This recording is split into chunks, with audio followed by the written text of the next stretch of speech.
In this video we're going to look at ways of studying the brain. There are 4 ways which we're going to look at. The first 3 are all brain scanning techniques. So we've got FMRI, EEG and ERPs. And the last one we're going to look at is postmortem studies. So thinking about FMRI first of all, this stands for Functional Magnetic Resonance Imaging and is probably a setup which you're quite familiar with, maybe from documentaries or TV programs. It uses a huge magnetic field which is contained within this machine here, and it measures blood oxygenation and flow. So the idea is when somebody goes into this scanner, they can be asked to do particular tasks, and depending on the areas of the brain that task requires, those areas will be active and therefore require more oxygen, and the blood flow to those parts of the brain will be higher.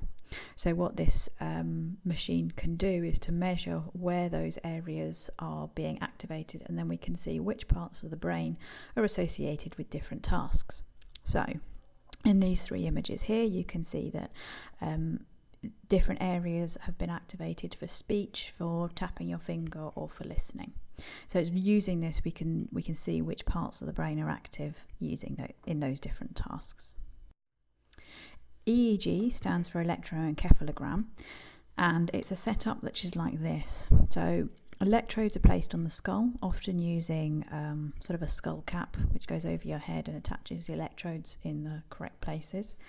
And this measures general electrical impulses, and it's looking for arrhythmic patterns. So there'll always be a certain amount of electrical activity going on in the brain, and this machine will pick up activity which is different from that basic level of stimulation, and it gives a readout which is something like this, which is quite useful, but it does have the drawback that you can only measure very broad patterns. You can't pick out specific impulses just using an EEG.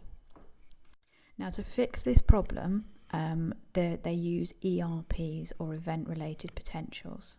Now, event-related potentials use the same setup as an EEG, but instead of looking at broad patterns, they can isolate specific neuronal responses. So they can look at exactly where the activity is happening within the brain. So it's the same as an EEG, but a lot more specific. The last way of studying the brain that you need to know about is postmortem examinations.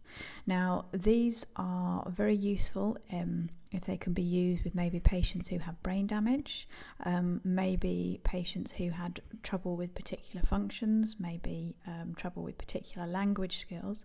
If you can actually carry out a postmortem investigation on the brain after death, you can physically see what the damage was within the brain, whether there was a tumour, which particular areas that it was maybe the tumour was pressing on or the damage had been done, and then you can associate the areas of damage to the problems that patient had. So it's a really good way of physically seeing how a particular area of the brain can impact, or damage to a particular area of the brain can impact on function. So you can have a look at the pre-reading for a bit more detail on all of those 4 methods, but before coming into the lesson, make sure that you can explain how fMRI scans work and what they can tell us, how EEGs can work and how they're different from ERPs, and what postmortem studies can tell us about the brain.